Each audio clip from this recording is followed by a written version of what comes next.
رمضان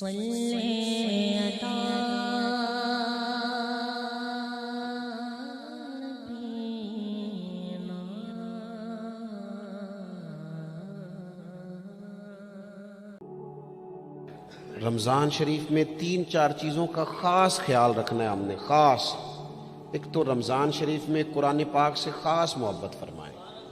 شہر رمضان الذی انزل فیہ القرآن، خاص محبت. الحمدللہ ہمارے ہاں قرآن کے عالم بھی موجود ہیں، حافظ بھی موجود ہیں، بلکہ مسجدیں کم ہوتی ہیں، حافظ زیادہ ہوتے ہیں. یہ دیکھ لئے مدارس کی خدمات ہیں اللہ کے فضل سے.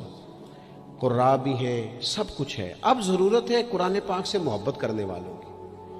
ہر نقیب ہر خطیب یہ کہہ رہا ہے کہ سارا قرآن حضور کی تعریف ہے، کہتے ہیں نا جی. تو چاہیے نا کبھی کبھی رکا آئے محفل سے کہ جناب ہمارا دل کر رہا ہے ہمیں سورہ رحمان سنائی جائے. کبھی کبھی یہ رکے آتے ہیں نا فرمائشی رکے، یہ نعت پڑھے. یہ تو جب سب کہہ رہے ہیں یہ حضور کی نعت ہے سارا قرآن، تو کو رکا آنا چاہیے نا. آج سورہ حامیم سجدہ کی تلاوت سنائی جائے، آنے چاہیے نا یہ والے رکے بھی. صحیح کہہ رہا ہوں نا؟ تو خوب ارادہ کریں کہ قرآن مجید سننا ہے. ہم کھڑے رہتے ہیں، پاسپورٹ کے دفتر بھی 1.5 گھنٹہ لوگ کھڑے ہیں، شناختی کارڈ کے دفتر میں بھی کھڑے، امیگریشن کی لائنوں میں بھی کھڑے. نیت کریں کہ میں نے جم کے قرآن مجید سننا ہے. اور جس مسجد میں پہلی تراویح شروع کریں کوشش کریں کہ ساری تراویح اسی میں پڑھی جائے، اور خاص ذوق کے ساتھ. خاص پنجاب میں ایک گاؤں تھا، تو اس میں نا ایک دفعہ ایک بالکل عام سادہ سا آدمی دکاندار تھا، تو اس کا انتقال ہو گیا، تو اس کی قبر سے خوشبو آنے لگی. تو اگر پیر صاحب ہوتے پھر تو بچوں کی موج لگ جاتی. کیا بات ہے بھئی، اتنی کرامت. عام سادہ آدمی تھا، قبر سے خوشبو آنے لگی. لوگ پہنچ گئے، معلومات کی، گھر تک گئے. کہا کوئی مطلب ٹھیک ہے داڑھی شریف تھی، نمازی تھا، لیکن کوئی ایسی خاص چیز ہم نے نہیں دیکھی. تو اس کے گھر والے بتانے لگے کہ نا قرآن مجید نہیں پڑھا ہوا تھا. بوڑھا آدمی تھا لیکن قرآن مجید سے عشق کرتا تھا. کئی گھنٹے قرآن مجید کو وضو کر کے اپنے پاس رکھتا اور پھر انگلیاں چلاتا اور کہتا میرے مالک نے میرے لیے جو بھی فرمایا ہے حق اور سچ ہی فرمایا. اسے چومتا، پیار کرتا. اللہ نے یہ اعزاز دیا کہ اگر انتقال ہوا تو قبر کی مٹی سے بھی خوشبو آنی شروع ہو گئی. خدا را قرآن پاک سے پیار کریں، خوب ذوق بنائیں کہ ہم نے قرآن مجید کو سننا ہے. دوسری میری گزارش یہ ہے آپ حضرات سے کہ سحری میں اٹھنا تو ہے ہی، سودا لینے کے لیے بھی جانا ہے. ہمارے ہاں دہی دودھ کے لیے بھی لوگ صبح صبح جاتے ہیں. تو ایسا نہ کریں کہ تھوڑا 10 منٹ اور جلدی اٹھ جائیں اور پورا رمضان تہجد کی نماز پڑھیں. بڑی پسند ہے نبی کریم کو تہجد کی نماز. صبح اگر 2 رکعتیں نصیب ہو جائیں تو نبی کریم علیہ السلام نے فرمایا جب جوان آدمی تہجد کے لیے کھڑا ہوتا ہے تو اللہ فرشتوں کے سامنے فخر فرماتا ہے. یہ ضرور عادت بنائیں.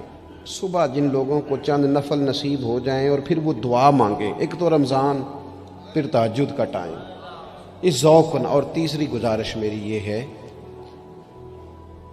غریب آدمی جو ہوتا ہے وہ سمجھدار نہیں ہوتا. چونکہ عقل مند ہونے کے لیے تو پیسے ہونا بھی تو ضروری ہے نا. میں نے دیکھا ہے کہ بالکل ان پڑھ آدمی ہو لیکن سیٹھ ہو نا تو بڑے بڑے سیانے لوگوں کو نصیحتیں کر رہا ہوتا ہے اور اس کی سنی بھی جا رہی ہوتی. میری غربت نے کیا مجھ کو زمانے میں بدنام، تیری دولت نے تیرے عیب چھپا رکھے. یہ نا غریب آدمی اگر سیانے ہوتے تو وہ بھی مالدار نہ ہوتے، یہ نہیں سمجھدار ہوتے. یہ بیچارے کمزور ہی اس لیے رہ جاتے ہیں کہ ان کو چالاکیاں تیزیاں الا ماشاءاللہ نہیں آتی. تو کئی دفعہ غریب تکلیف بھی دیتا ہے. جب آپ کچھ بانٹنے لگتے ہیں، جب کچھ آپ دینے لگتے ہیں تو کچھ چیزیں محسوس بھی ہوتی ہیں. بندہ دیکھ کر خیرات نہ کریں، اللہ کی رضا دیکھ کر کریں. ہمیں صحیح حدیث میں اس شخص کا تذکرہ بھی ملتا ہے جس نے آ کے نا محبوب کی چادر کو کھینچا تھا، یہ بخاری میں، اور گردن مبارک پہ نشان پڑ گیا تھا. اس نے کہا میں کچھ لینے آیا ہوں. چادر کو کھینچا، تکلیف ہوئی بظاہر، لیکن محبوب نے پھر بھی جب عطا کیا تو مسکرا کے ہی عطا کیا. غریب آدمی تکلیف میں ہے. مہنگائی نے آزمائش پیدا کر دی. تھوڑے سے امیر لوگ اگر اپنے اخراجات میں کمی لائیں اگر جو عید پر 6 جوڑے بنواتا ہے وہ 2-4 سے گزارا کر لے، تھوڑا سا اپنے اخراجات کو کم کر کے صرف اپنے رشتہ داروں میں اپنے دائیں بائیں تھوڑی سی توجہ کریں۔ اور ایک بات کا ضرور خیال فرمائیں، پردہ پوشی بہت بڑا حسن ہے، بہت بڑی خوبصورتی ہے۔ اگر یہ صدقات اور خیرات اور رمضان میں جو مساوات کا مہینہ ہے اس میں اگر تھوڑی سی نا پردے کے ساتھ، امام ابو نعیم نے لکھا ہے کہ 100 گھر تھا مدینہ شریف میں، 100 تھوڑی سی آبادی ہوتی تھی، 100 گھر کتنا زیادہ ہوگا، 3 وقت کھانا بھی پہنچتا تھا، کپڑے بھی پہنچتے تھے، بیمار کی دوا کے پیسے بھی پہنچتے تھے، کون دے جاتا ہے پتہ کوئی نہیں تھا۔ پھر اچانک سب کے گھر کھانا آنا بند ہوا تو لوگ پریشان ہوئے، ایک دوسرے سے پوچھنے لگے تیرے گھر کب سے نہیں آیا؟ کہا 18 محرم سے۔ تیرے گھر کب سے نہیں آیا؟ اسی شام سے۔ تیرے گھر 18 سے۔ اب جب سب متفق ہوئے تو پتہ چلا کہ 18 محرم کو امام زین العابدین کا انتقال ہوا۔ 100 گھروں میں کھانا جاتا تھا پر پتہ نہیں تھا دے کون جاتا ہے، کچھ تھوڑا سا نا۔ کچھ خبریں ایسی ہیں جو حضرت عمر بن عبدالعزیز صبح اپنے خادم کو نا ایک سارے دن کے کاموں کی لسٹ دیا کرتے تھے، تو ایک دن لسٹ دی تو وہ چاہیے تو یہ تھا نا کہ اس پہ لکھا ہوتا تھا کہ 11 بجے محکمہ تعلیم والوں کو بلانا، ظہر کے بعد دفاع والوں کو بلانا، شام کو صحت والوں کو بلا لینا۔ وہ لسٹ جو دی تھی اس پہ لکھا تھا کہ کل 5000 درود پاک کم رہ گیا تھا، آج زیادہ پڑھنا ہے۔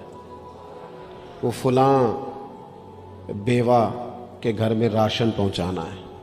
وہ 2-3 لائنیں ابھی پڑھی تھیں کہ وہ حضرت نے چھین لی، فرمایا یہ تو میری ذاتی ہے۔ تو مشیر کہنے لگا حضور یہ کب کرتے ہیں، کبھی بتایا نہیں۔ تو آپ فرمانے لگے کچھ پیسے چھپا کے رکھے ہوتے ہیں لوگوں نے کہ مشکل پڑ گئی تو کام آئیں گے۔ میں نے بھی کچھ نیکیاں سب سے چھپائی ہیں، قیامت میں مشکل پڑ گئی تو اللہ کے کرم سے میرے کام آ جائیں گے۔ یہ کچھ میں نے سائیڈ پہ کر دی ہیں جو میں نے کسی کو بتائی، تو رمضان شریف میں ایسی نیکیوں کا موقع ملے گا۔ کچھ چھپا لیں، قیمتی چیزیں سب کو نہیں بتائی جاتی، چھپائی جاتی ہیں۔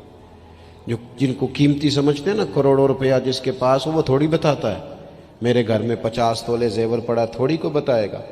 تو قیمتی چیزیں بتائی نہیں جاتی، چھپائی جاتی ہیں۔ اپنی نیکیوں کو قیمتی بنائیں، ان کو چھپائیں۔ اللہ کے حضور دعا کرتا ہوں، یہ حضرت نے بھی اس پر بات کی تھی اور مجھے بھی ارشاد فرمایا، یہ جو آپس کی رنجشیں ہیں نا، جب مقاصد بڑے ہوتے ہیں پھر رنجشیں نہیں ہوتی۔ آپس کی رنجشیں، بس ایک حدیث پاک عرض کرتا ہوں، اگر آپ کی سمجھ میں آ گئی تو بات۔ ہمارے ہاں نا کچھ لوگوں نے سنتوں کو بھی مخصوص کر لیا نا کہ یہ والی سنت ہے۔ بھئی تمام ظاہری سنن اور آداب پر بھی عمل کریں اور جو باطنی کیفیات ہیں اس پر بھی غور کریں۔ ترمذی میں حدیث ہے، امید ہے آپ یاد رکھیں گے۔ نبی رحمت علیہ السلام نے فرمایا، اے انس، اے میرے بیٹے، تم سے ہو سکے تو صبح اس حال میں کرنا کہ تمہارے دل میں کسی کے لیے بغض نہ ہو۔ صبح اس حال میں کرنا کہ تمہارے دل میں کسی کے لیے بغض نہ ہو۔ اور محبوب فرمانے لگے، یہ میری سنت ہے، یہ میری سنت ہے، یہ میرا طریقہ ہے دل کو۔ اور ایک حدیث پاک میں حضور نے خود فرمایا تھا، کوئی کسی کے بارے میں مجھے بات نہ پہنچائے، میں اپنا دل تمہارے بارے میں صاف رکھنا چاہتا ہوں۔ اپنے دل سے نہ ان چیزوں کو نکال پھینکے، اور اگر آج یہ چھوڑ جائیں گے نا مسجد کے باہر تو پھر تو رمضان میں ہلکے پھلکے ہو جائیں گے انشاءاللہ تعالی۔ آنے والا وقت بہتر گزرے گا۔ اللہ تعالیٰ توفیق عمل عطا فرمائے۔ وما علینا الا البلاغ۔ اللہم صلی علی سیدنا مولانا محمد معدن الجود والکرم وآلہ وصحبہ وبارک وسلم۔ مالک کریم، ہماری اس محفل مبارکہ کو قبولیت کا درجہ عطا فرما۔ اتنے سارے احباب شریک ہوئے، علماء، مشائخ، کارکن، اللہ تعالیٰ سب کی حاضری کو اپنی بارگاہ میں قبول فرما۔ ہمارے گناہوں کو معاف فرما، ہماری غلطیوں سے درگزر فرما، علم نافع، عمل صالح کی توفیق عطا فرما۔ مالک کریم، سجدوں کا ذوق، عبادتوں کا شوق، تلاوتوں کی لذت عطا فرما۔ اے اللہ، خیر کرنے اور خیر پھیلانے کا ذریعہ بننے کی توفیق عطا فرما۔